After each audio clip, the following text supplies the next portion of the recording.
Hello, everybody, and welcome back to another episode of the Free and Filled Life podcast. I'm your co-host, Shay, and here today, as always, is the other half, Cassie. And we're going to be doing interview style today where I get to interview Cass, which if you tuned into a few episodes ago, Cassie interviewed me on my part-time CEO schedule. But today we have a really fun announcement. If you haven't seen already, we have completely redone and relaunched our Bucketlist Bombshells website, along with also our brand. And actually, that is what we are going to be talking about today. So we're going to be taking you behind the scenes and give you insights into how we developed our new brand, what that process looked like, the strategy behind it, and then also bringing it to life through our website. So the reason I get to interview Cass today is because she was the leader of this rebrand. She did everything start to finish herself. We're going to talk about that. We're going to talk about why.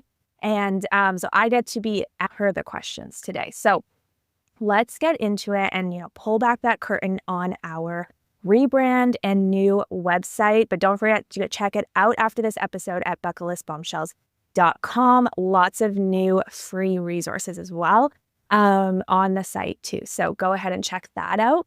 So, Cass, I guess my first question would be, what inspired you to do a rebrand in the first place? Oh, such a great question. This is so fun to be in the hot seat. And we actually when we're recording this, we went live on the site today. It was actually funny, kind of little side note. I was planning on soft launching the site a little bit later today. And I was getting some troubleshooting help from Showit. And we'll talk about why we used the Showit website platform. Their customer service is amazing. And he responded back to me and was like, oh, I just clicked a setting and you're good to go. You're live. I was like, oh, I meant I was asking for when I wanted to go live and actually push the site live. So anyways, he kind of ripped the Band-Aid off. Luckily, everything was basically ready to go, but I am still making some tweaks and some changes. But that also comes with just, stepping away from perfectionism. And I'm kind of happy that he did it. So yes, as of now, we are officially live. And it's fun to be able to record a podcast episode on launch day because there's just so much, as you know, Shay, so much that has been and is always involved in rebranding and launching a new site, so much strategy and creative, direction. And there's a tech side as well, of course. There's funnels. There's just copywriting. There's so much that's involved. So it's really fun to kind of celebrate it by talking about the behind the scenes today because it is launch day. I don't have my baseball cap on today, but if I did, I need one that says launch day. We have a friend that's an entrepreneur that has a baseball cap that says launch day. So I wish I had one of those right now. But going back to your question about what inspired the rebrand, I guess the rebrand is really what kicked off this whole process, right? When you decide to rebrand, then of course, especially for an online business, you need to update your website to match the new brand. And your website really is what we've always said is your virtual storefront. It is where you're driving leads. It is where people come to get to know us and what we do and our programs, our vibe, our background, just all the nitty-gritty details. So if you're listening to this, I won't go too much into that since that's pretty obvious nowadays with what websites are used for. But historically, we've rebranded almost every couple of years once we've hit this significant new chapter in Bucketlist Bombshells is sort of how I would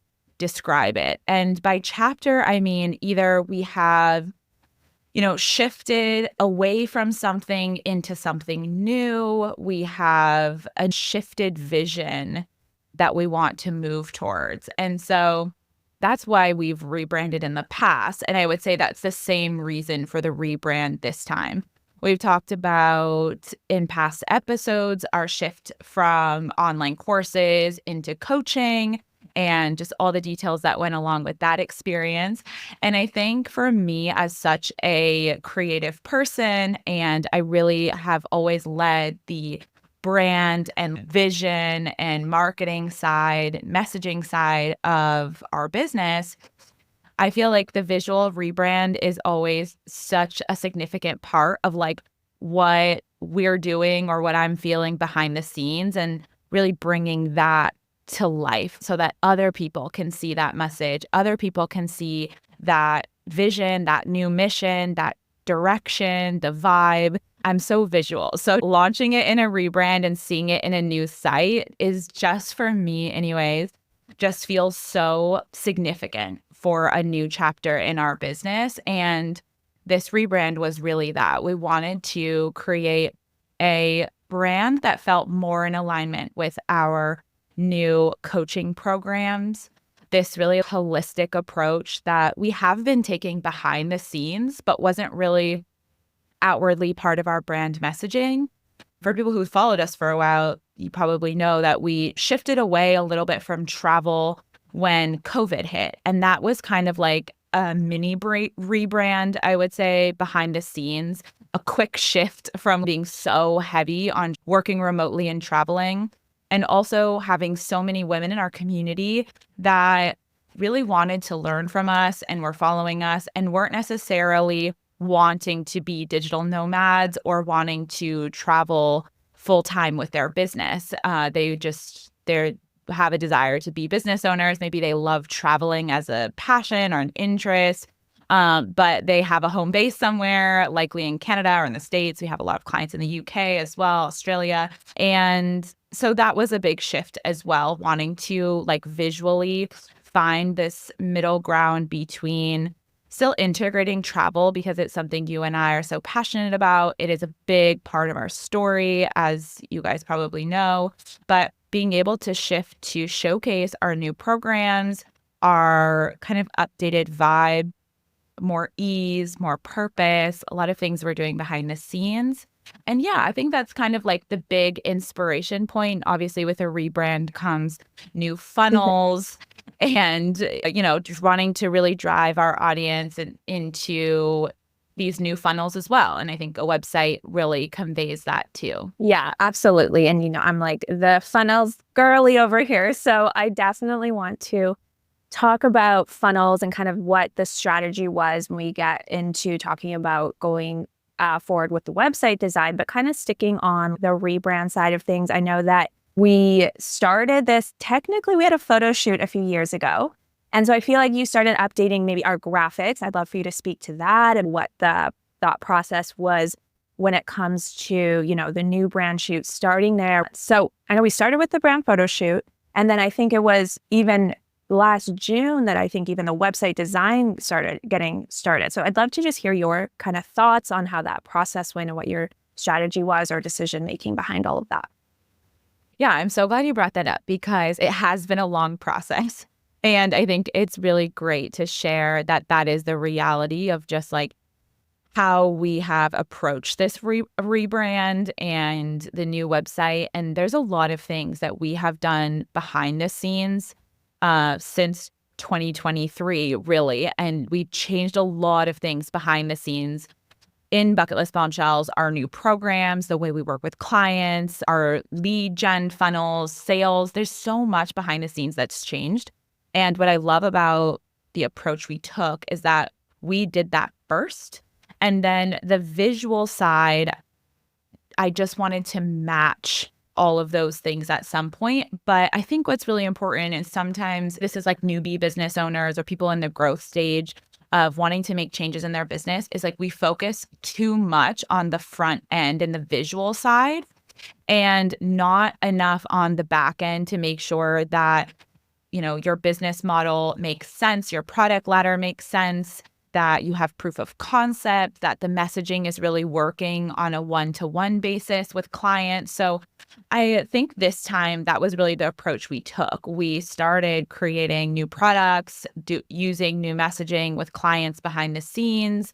And then it just became easier that once we felt really good about that direction, then I just really was matching things, in the front from a visual perspective. So I knew that we needed updated photos. And for the work that we do, we don't need a super high volume of images, but we need a handful of really good ones that I think speak to our vibe and speak to kind of just showcase the work in a way that we do. For example, having laptops out, or, we have some from our latest photo shoot that have headphones on for our podcast, just making sure it fits our vibe. And this was the first time, Shay, that we had just such a simple brand photo shoot plan. And we still planned, of course, like we are such planners, but I think I personally really wanted to have this like girls next door vibe. I feel like that's what I love about how we relate to a lot of our clients, and just wanted that to really match front and center of our new branded website and not be over complicated, not be over trendy, over fussy, just feel like authentically us. And so when we decided on our new color palette for the rebrand, then we basically chose, outfits that match that color style from a brand perspective. And then we actually did the photo shoot at your apartment on Vancouver Island, which was so cool because it really allowed us to be able to, change multiple outfits, get a lot more dynamic shots. And I knew that we were going to be using a lot of cutouts. For example, when you take a photo and then you drop out the background, that's from a creative perspective, design perspective, it's really been kind of a trend that we've been seeing over the last couple of years. I like the trend. I think it's fun. I think it's fresh. And it works for you and I because we're two people. So we really just took a lot of shots with our photographer and had a lot of fun doing that. It was a very simple, like 1 hour photo shoot. And I'm so happy with the images that came out of that shoot. It really was the first step, I think, visually to say like, yes, this is the direction, this is the vibe. Because sometimes for so long, it's just in my head. And to be honest, I sometimes I don't even know what I like or what I want until I see it. And creatively, that can be complicated to share that vision with other people. And so doing the brand photo shoot after doing the new brand board, so I will say designed the new logo, came up with the new color palette, and had some visual direction for our just mood board image style, and then created a Pinterest board for inspiration for our own photo shoot. And then seeing that photo shoot came to life for me really felt like the first step of the rebrand. And then, like you mentioned, it wasn't until June of last year that I started actually tackling the website redesign. So we have been operating our entire business off of a coming soon page and 2 sales pages for almost 2 years, I think, which is kind of crazy. And I never recommend this to our clients. I don't think it's the way to go. But I will say, I think it can give people, I don't know, just a lot of like honesty and transparency behind the fact that if you are moving and shaking behind the scenes of your business and you are selling and you are running services or programs, then to be honest, we've been able to operate off a coming soon page and it's been totally fine. So I think it just became a point where I know that we have such a bigger vision and I want to see that vision on our website and be able to speak to even more exciting things that aren't even on the site yet, new things that you and I are working on behind the scenes, and really have that space to showcase that. So yeah, since June, I guess that's a long time. That's a long time and that's a long process, but that's been the reality of it since I decided to really tackle the redesign myself, which is like the first time we've done that since the very first website you and I ever launched when we first launched Bucketlist Bombshells. So kind of crazy to think about that. Yeah, I know. It is crazy to think about. And I do want to talk about like why we've decided to kind of put it in our own hands versus, like you said, we've worked with brand and website designers after the first time we did it ourselves. So that I think will be really interesting. But for our listeners, if they're kind of at this decision point of, do I rebrand? How do I know when to rebrand? And then also, how do I stay on top of trends in the design? Am I supposed to update my site every year? These are kind of questions that come up for me from like a non-designer perspective. Like, what is your opinion on staying, like how often you need to update your website, and then like the checkpoint for when you quote unquote should consider rebranding? Those are great questions. I think for when to rebrand, I've always thought about it for us, like if you've hit a pivotal moment in your business and you have changed, then you need to showcase that change to clients. So, you know, that means that if you have new services, of course, that's not really a full rebrand, but adding that to your site, maybe you've leveled up in your experience and there is new things that you've learned, a new kind of vibe that you want to take. A lot of times I think growing as business owners and growing in your business is the reason that we choose to rebrand, because the old site doesn't feel in alignment anymore with what you're now doing. That's usually what we see. I think that is a very visual perspective, and it's less like the site isn't strategically working for you from a conversion perspective. And I think that's also something you want to take a look at if your site isn't performing. But I really do caution people a lot of times that like we see women who think that their website is going to be the one all be all. Like if I just have this perfect site, then I'm going to make, book all these new clients and make a lot more additional revenue. And I don't think that's the case. I honestly think maybe even just sharing that we had a coming soon page, like you could have a one-page website as long as it's really clear and articulated well who your target audience is, speaking well to them, what services you offer, what the value is. I think you can have, a relatively simple site. It doesn't need to be 25 pages. So the rebrand, I think, comes up when you have leveled up or are ready to level up in your business. For a lot of our clients, we approach a rebrand for them when they are niching down into a specific industry niche or website niche. We've had clients who have been doing well in their business and operating off a really old and outdated website.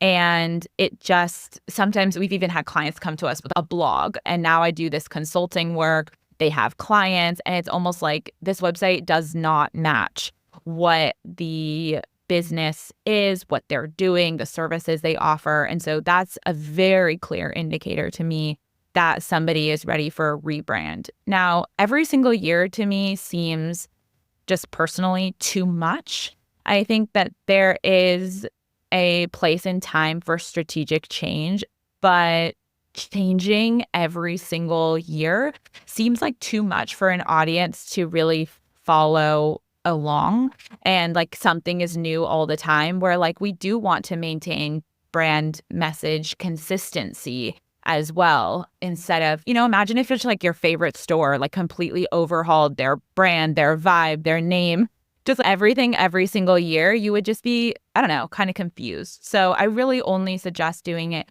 when you reach certain chapters that it's more significant and you really want to convey that with the site. Mm-hmm. Yeah, I love that. I love that, just that permission to have a one-page site, and that permission, and that also, if you're crushing it behind the scenes, keep doing it. Like a brand could amplify that, but it's sometimes not the make or break that people think it is. So that was so helpful. So then getting into the process, so you've created the brand. What comes next?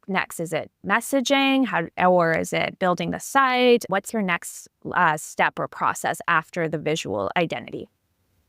Yeah, that's a great question. I feel like I did a couple things in tandem this time just because there was so much that I wanted to do. But after designing the brand board, I usually, since I'm so visual, like I mentioned, I want to see the vibe before I need to write the words that are going to go on that page. I actually design the homepage first and focus purely on aesthetics, knowing that, of course, copy is coming. So I'm really mindful of how much copy space that I am allotting us on a homepage, on an about page, things like that. I actually design our homepage mock-ups in Canva. I've done this before, and it just is so easy, I think, for me to just start getting my ideas out on paper, going back to moving away from perfectionism.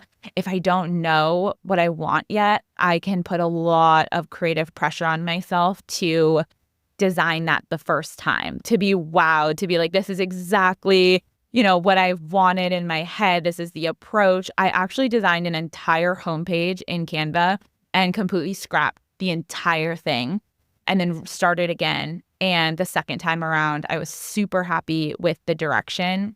I think creatively, to do creative visionary work, it's not a task that you're just checking off a list as something technical that's like, hey, let's just knock this out. I feel like when I'm really inspired and excited is when I do my best design work. So most of this new website, and starting with the mock-up, I designed in coffee shops for a couple hours at a time, and really like not burning myself out, not putting a really hard deadline on when the new site needed to be launched. Because again, knowing behind the scenes, like, we're selling, we're doing well, we're filling out our programs. There's no pressure on needing the site to be done on a specific day. So I really started just telling myself, if I can make progress every single week on the site, and inspired progress, then that was going to be better than going down a rabbit hole, pulling all-nighters, which I've done in the past, and really just putting this crunch time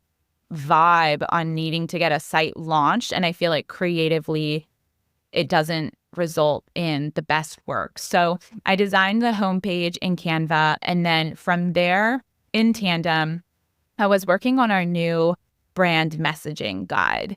And this is a really important piece, something we work on with clients as well. It's a really important piece because oftentimes we're not sure the new message or the new words that we're going to use to describe what we do and who we do it for.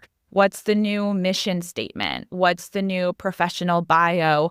What's the new story arc of our brand story? And for you and I, we've been in business for 11 years. And just the reality is that brand story it has to be able to convey what we've done 11 years ago, but all the way up till now, and that this can't be a novel, right? So I think that also was a place that I was like, okay, I know we need to kind of like tidy up our brand story. We have integrated behind the scenes new values, and I think just gotten clear on our values, gotten clear on the clients that we love working with. And we talked about this in the episode where we dive into why we transitioned and pivoted to coaching, and how much of that one-on-one work and small group coaching work with women has just like lit us up so much.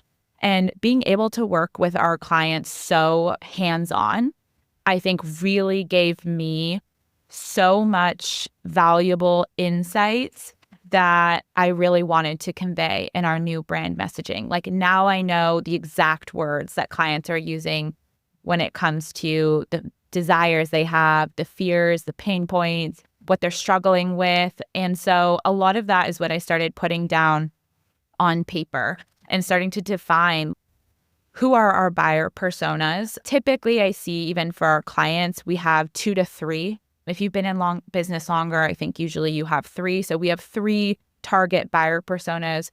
Who are they? We dive into, where do they live? What do they love to do? What types of businesses do they have? Just all the nitty-gritty behind the scenes of who they are. And then that leads into the new brand messaging. What type of keywords do we use? What type of language do we use? What's the tone that we want for our new brand voice? And then all of that starts to come together to create a new mission statement, positioning statement, signature brand story. Like I said, all the actual words that are then used on the website. So after we did that guide and got really clear there is when I actually started designing the homepage in Show It. And the homepage for me is just like, I think it's the hardest, obviously, for anybody who's a brand new website designer. I think takes the longest because there is no foundation yet. You are building that visual foundation. You are building the new identity of the site. But like I said, I did that in Canva first. So it became easier to then go into Show It and just start actually designing in there. Creating a website framework as well is a really important step. What do you want to accomplish with your site, and where do you want to guide people? I think this site is probably one of our simpler sites of the last couple of years, or of our last couple of rebrands. We have had, 25 page plus sites. And I think we have really adjusted with our own business perspective, just wanting to have more simplicity as well in our website too, just making it easier to navigate and clearer of how to get around and where to go and where we want to drive people to and what's really important. So we created a website framework, we created a lead and sales funnel map, and then it really just becomes actually creating those pages, outlining and creating the framework for those each individual page. If I know that obviously we need an about page, but it's not enough to just know you need an about page. And I think creatively you can just start designing, just kind of go all crazy and start designing things. And I really sit down and think about what is the goal with the about page? What do I want somebody to walk away with? What do I want them to know? What's important to be on there? What do I want to drive them to next? And that really applies for every single page on the rest of the site. Having a really clear outline, framework, goal, and intention, and then allowing myself to creatively design, and then going back through at the end and actually writing the copy, fitting the words to be on there before we've actually gone live. Yeah. I mean, that's a lot going on. There's so much in the process. I love it. So it's kind of come up a couple times in this episode, but knowing that and how much, work went into this whole process, why did you decide to take that on yourself versus like in the past, we've hired brand and website designers? Yeah, that's a great question. I think in the past, I felt there were a couple of reasons why we hired a brand and website designer. I was just with my own role so busy in content creation and running our courses and managing the team. I don't feel like I had the bandwidth nor the creative space or energy to tackle a 30-page website, all the tech that's involved. It's just such a heavy lift for just the extensiveness that our websites have been.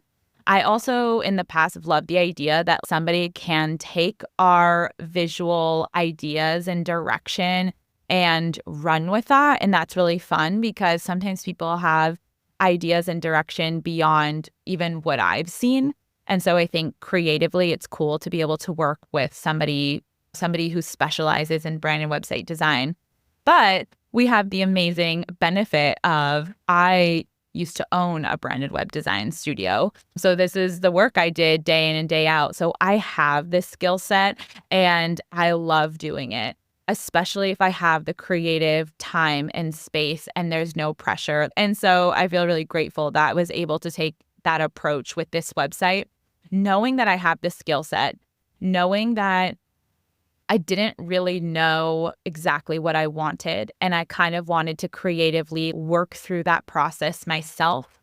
I think being so hands-on in our new business model, one-on-one with clients too, has really made me feel like I want to be so clear and so in the know and so part of the messaging and the vision and just like every aspect of the site. Like I want my hands on there. I want to know what's on there. I want to know what words are there. And yeah, because I was really inspired, I think that was another reason that I wanted to take this on myself. I also think from an investment standpoint too, hiring a brand and website designer for a 12 plus page website can get really expensive. We've paid significant amounts of money for brand and websites in the past, and I feel like it's been so worth it.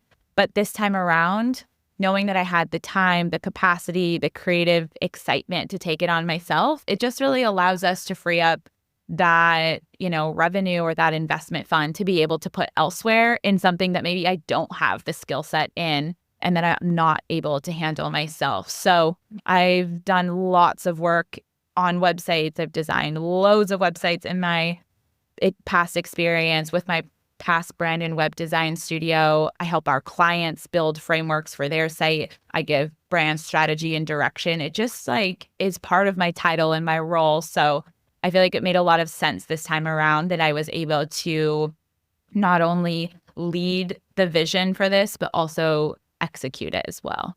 Yeah, absolutely. Well, in my opinion, the site looks amazing and I'm obsessed with it.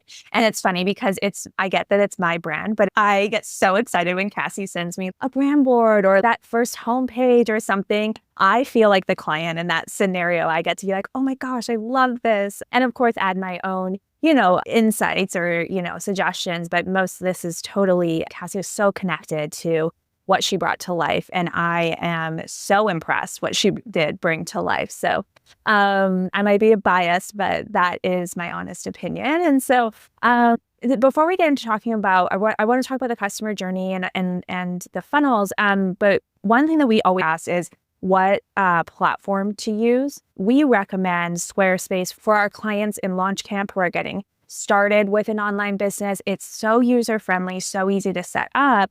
And we collaborate with Erica Hartwick from Big Cat Creative. So we are fans of Squarespace, but as Cass mentioned, or as you mentioned earlier, we built on Showit. So as a website designer, can you tell us why you chose Showit for our website? Because we've had Squarespace, I think, and we definitely had WordPress at one point. Yeah, that's a great question. It is always the golden question we get asked from brand and website designers. What website platform should I specialize in? And I think there's so many benefits to all the platforms. You can build a professional looking site on any platform. I think it really becomes just a personal preference, to be honest. And also because I have so much experience as a website designer, I think for me, Showit gives so much flexibility to create and design anything in my head. Or anything I've seen, any idea I have, I can create it. I would say that Squarespace is very drag and drop, but I just find Showit from somebody who has so much experience of being a website designer. It's such a blank canvas and I can create anything. And because I have that expertise, that's not overwhelming to me. It almost gives me just a bigger creative tool set to be able to work with. And it doesn't feel restrained. I also feel like Showit has just amazing customer service.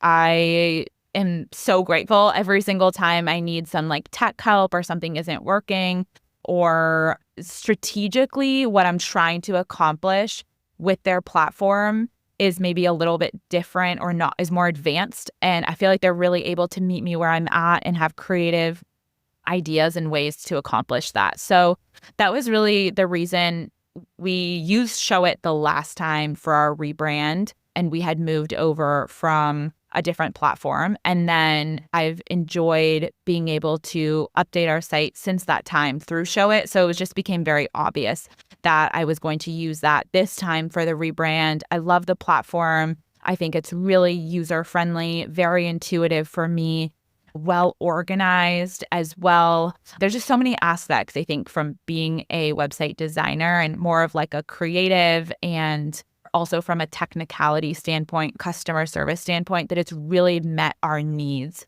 in all of those ways. And so for now, I don't know what the future holds, but for now, I'm loving it as our website platform. And yeah, I love their brand. I've loved their customer service, and I have just nothing but raving things to say about using the Showit platform. Yeah, I mean, what you can create, because as a former WordPress website designer, a more technical structure setup, I always had to add all these extra things in the back end. But then on the front end, I always found the visuals somewhat lacking, in my opinion. So I want to talk about the lead funnels and customer journey and experience of a website. Super important. You've touched a little bit on that already. But for those listening, the way that we kind of look at our funnels is I'll build out a funnel map. I do this for my clients as well. I use Miro board. So I'll build a visual funnel map of the entry points of where leads are coming in, where are they going to go, which resources are they, if they opt in for them, and then they come onto our list, what lists are they getting, what email marketing are they getting, all of these kind of, pieces, funnel pieces. But when we, sit down and look at this on map, it's just drawn out with literally arrows of here's this and this and this, and they're like big things. It's like a blog. I'm like, okay, how do you take something like that? How do you take a funnel map and bring it to life strategically onto a website? That's a great question. I think, I'm looking at the overall framework, and then I'm looking at, if something is top of funnel and I'm considering where are leads probably coming in from. Ooh. Which means that, what do I want them to see? Where do I want them to go from there? Where are they landing? I'm also taking a look at those middle of funnel channels that we really want to connect with our audience on. Obviously, this podcast is one of those for us. CEO Coffee Club, our newsletter is one of those things, as well as some of our free workshops as well that we have really been hosting and gotten just so much amazing feedback from. Those are our middle of funnel pieces that we really want potential clients to engage with, get a feel for our coaching style, get a feel for the strategies that we have to help you grow and scale your business. And so those become front and center for me on the website. I think middle of funnel is a big place that we're trying to push people through when they come to the site. So that means how high up on the page is our freebies or free resources? And at what point on the page is there an opt-in to our CEO Coffee Club newsletter? At what stage are we showcasing the podcast? And then I really have to decide, what comes first? What's more important? What do I think is most important to lead someone through? What has the best flow on the page? I don't think there's always a perfect answer. We don't say like, ooh, freebies first and newsletter second. I think it just kind of naturally and strategically finds its place, but it should be very front and center across almost all of your website pages that people can opt in some way and get to have a really valuable pieces of content by coming to our site. So I think that's one of the ways. Definitely bottom of funnel becomes our programs and how we're driving people to apply and be interested in joining our programs, and making it really clear what we have to offer and what our programs are. And I don't want that to be an afterthought. That's the same for our clients as well. Like, you don't want to go to somebody's site and then struggle to figure out, how do I work with you? Or like, so what do you offer? Like, what comes next if you wanted to take a next step, more bottom of funnel. So that's something that I also really want to make really clear across the site, and how people can learn more about our programs. And, if they're interested in applying, making it really easy for them to find that information, find those pages, get more details, and then, be able to apply. So that's kind of how I would integrate, or how I've been able to integrate the lead and sales funnel map into the actual website. I think what stood out to me the most was that everything you said was focused on who is landing on our website. And then what are we giving them? What is the experience? Is it that we, as coaches, the best way for them to understand if they want to work with us is through these free resources that you mentioned? It's the podcast, it's our CEO Coffee Club newsletter, and it's our workshops. So that is not a bunch of different things. That's a very clear, like, here's three things that we want to drive the customer to. And I think that sometimes gets overlooked, especially in that sort of early stage as well of business, of making the site all about you. You, like, what you did, what you love, why you started the business. why you started. And these things are important. They speak to who you are as a person and maybe the personality. But why not try and convey more of your personality through the visual identity, and then using your copy, using the placement of call to actions and resources and your services or your offers on your site, front and center, focused on why someone should download a free resource, listen to a free resource, apply for a program, and the benefits and the results that you can get for them. Essentially, why should they hire you? And I think that that's an important thing that I think sometimes does get overlooked in going to a site and just feeling like it's all about the person whose site it is. And I see this more so, I think, in the early stages of business. So I like that was the focus, or how you bring something to life. Spot on. I mean, obviously I know it's spot on, but it's your business partner, but it's great.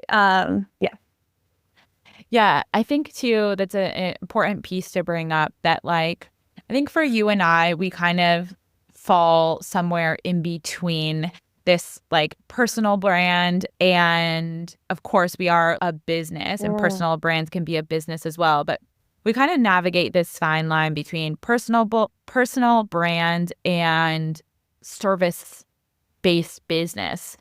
And I think that was something that I really wanted to accomplish with this new website as well. And like, that's probably not the same for, I would say most of our clients are not building a personal brand with their business. They are business center first. And then of course they are the owners. And so like you were saying, you do want to have some info about you, why you started your business, but the website itself is so focused on the clients that you serve and the services that you provide. It's a very strictly service-based online business website. And I feel like you and I fall somewhere in between, because obviously we've never considered ourselves influencers, but the personal brand, the reason why most of our clients choose to work with us is also because of who we are, what we've done, who we are as business owners. And so I think our site, at least I hope this is what was accomplished, is that middle ground of what I was trying to achieve behind conveying our personal brand and really attracting people who resonate with us and want to work with us as business coaches. Because in a business coaching model, we are a big part of what we are selling. It's not just the program and it's not just the result. It's also who is helping you get there. And so that's something that I hope is conveyed with this new site, but it's also probably something that, for those of you that are listening, if you are considering a rebrand, are you a personal brand? Are you wanting to be a personal brand? Do you want yourself to kind of be front and center? Does that matter in the business model that you're building? And for us, the business model that we've built, especially leveraging our past versions of our business, we are very front and center to our business. And we share our personal story, and we've shared a lot about our personal lives, especially in past seasons of our business. So it just seemed natural that this site and this rebrand, especially with doing hands-on coaching, is this mix and hybrid between a personal brand website and, I guess, for lack of a better word, a business, even though personal brands are a business. But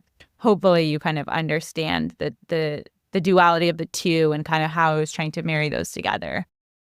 Yeah, absolutely. I'm so glad that you talked about how you marry the two, or the different types, and sort of along those same lines, when you talked about how your process was that copy sort of came last in a sense. So when we get to that copy stage, how are we, what is your process for writing the copy and bringing it to life? This is kind of like the last piece of the puzzle.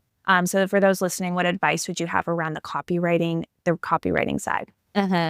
Yeah, it's funny that I leave it to last because I think it is so important. I mean, I guess any brand strategist would say, like, both sides are important. The visual side is really important to me, but I also think sometimes I see people focus too much on the visual side and just not enough with the words. And, I am a writer at heart. I just love words. It's why we have a newsletter. It's a skill set of mine, I think. And so I think the words that you use on your website are really important. And kind of like I was mentioning earlier, there is a tone that you have. There are keywords that your ideal clients use that will resonate with them as well. And you want to showcase that. And then you also just want to sound human and authentic and, really be able to represent your style or your vibe, So it's like, are you easygoing?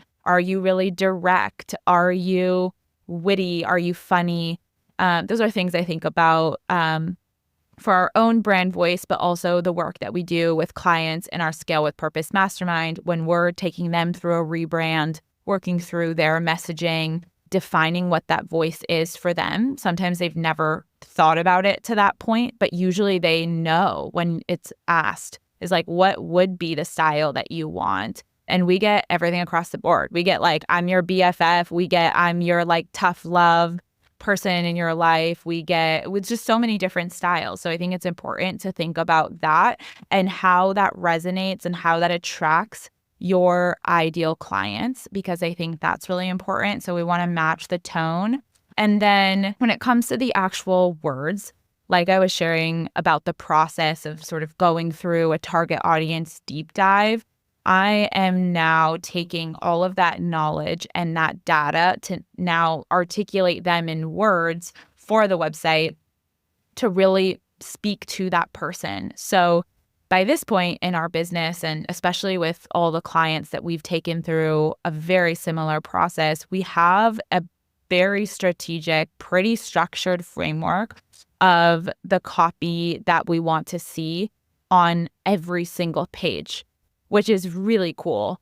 And when you break it down, I think it becomes very focused, like you were saying, on who is the person that's here and how are we articulating the value that we provide? How are we speaking to the desires that they have, to what's top of mind when they're considering your business? How do we convince them that your business is the business for them? How do we get them to know that they're even the type of clients that you work with, that this is the right fit for them, that you understand their pain points, all of these different types of things. We have a copy framework that we use for ourselves and for our clients.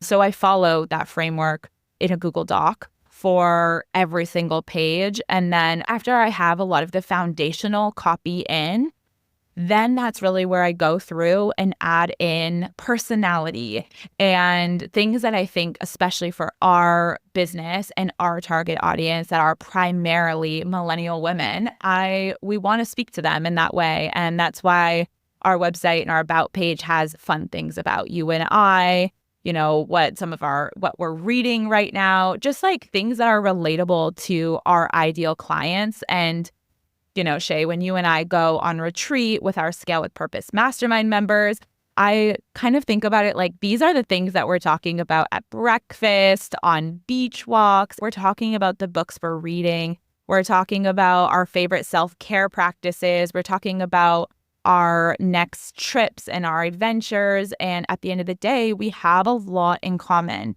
with our ideal clients and the clients that we love serving. And so I think it's a really important, after you write foundational copy of just like who it's for, what the value is, what you provide, testimonials, like that stuff needs to be there. Then you're adding in personality. Then you're adding in other pieces of copy that will really resonate with your target audience, because at the end of the day, those are the people that I want to be attracted to us and wanting to work with us in our programs. So I think copy is something that is a really special strategic skill set, and sometimes it comes easier and faster than other times. And it's really fun that I work on copy and new messaging guides with a lot of our clients inside of Scale with Purpose, because I think it's something that is so important to a rebrand And we've even had one of our current clients come to us recently. We did her rebrand, I think about a year ago, and all new website copy, got really clear on her niche, really clear on her target audience, and very nitty gritty clear on their pain points and who they are and what they want and hope for when it relates to her type of service. And we were able to convey that so clearly on the website that she came back to us and was like, oh my gosh, I've hit my first multi-six-figure year, and clients have been coming to me and say that they like love the site. They feel so resonated with, if that's even a term you can use, just so resonated with in the website copy that it's been even easier to book and land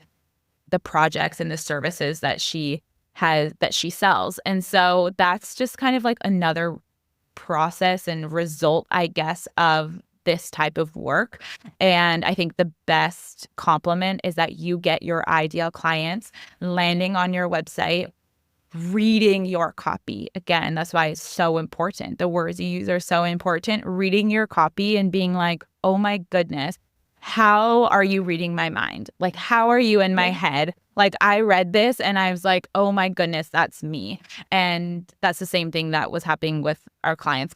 And that's typically what, we've seen from the copywriting that we use. And I think that's not perfect. There's obviously things even with our current news site that I still want to adjust and change and add. And I will be, the more that we learn about our clients and the more that I find out, what's important to them and, just other aspects of the business and who we are as coaches and our programs.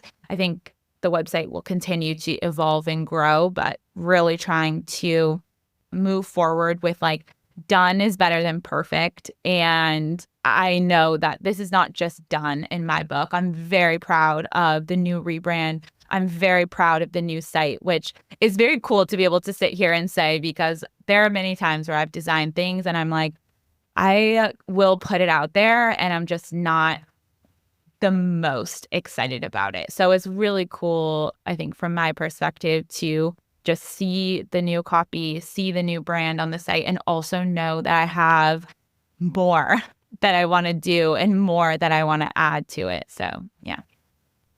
Yeah, it's so cool from the non-copywriter perspective to hear that process. I know I see and watch you take our clients through that and the incredible copy that comes on the other side of that. I do think it came last, but it's just as important as the first piece of the website design. And like you said, it's how people connect. One of my favorite things is when I get on a discovery call, someone has read one of our program pages in detail and they are just like, I'm in, this is exactly what I want. You literally read my mind into like exactly what I needed.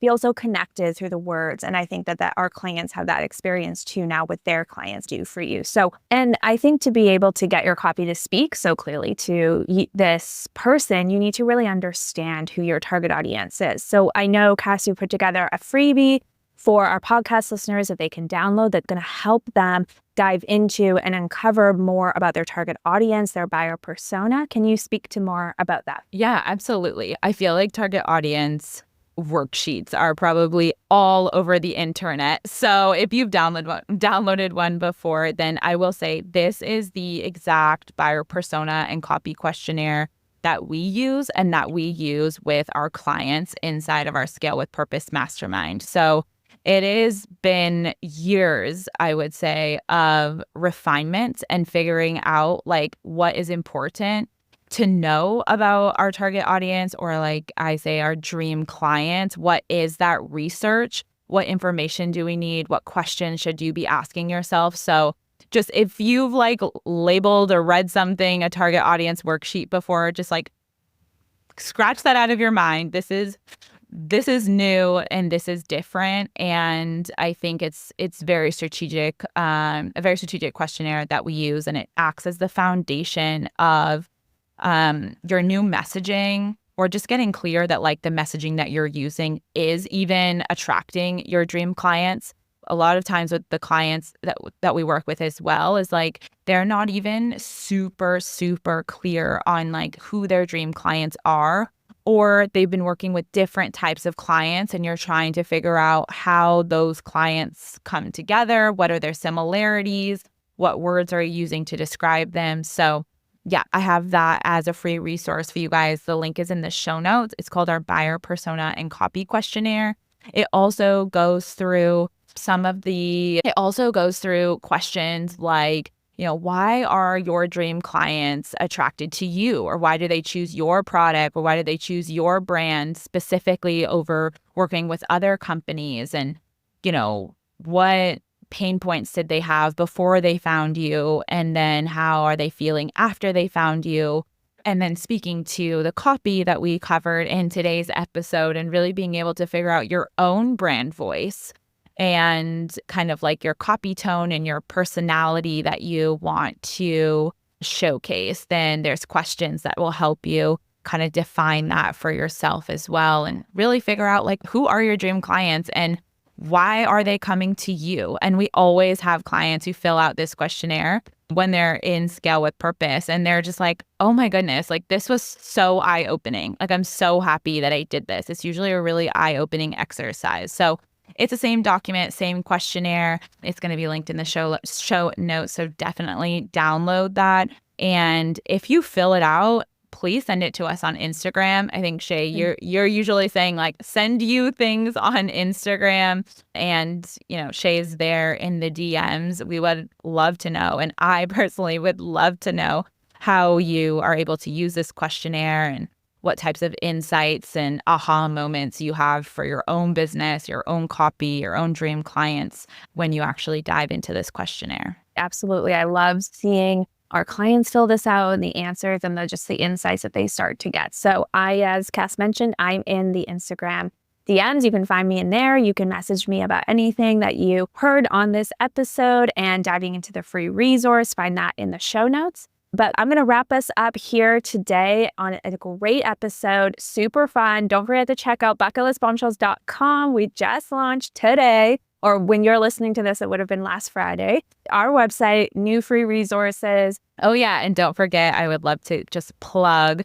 the CEO Coffee Club newsletter. We are sending a newsletter or an email from me every single Tuesday talking about actionable insights and strategies to grow and scale your service-based online business. There's some fun Giphies in there. I also share kind of like what I'm up to each week, some fun things going on behind the scenes here at Bucketlist Bombshells. So definitely subscribe. And like Shay said, you can go to bucketlistbombshells.com and you can sign up and subscribe to make sure that you're getting the CEO Coffee Club from us every Tuesday. Amazing. Well, thank you so much for tuning in today, ladies, and we will see you on another episode of the Freedom Filled Life podcast. Enjoy the rest of your day.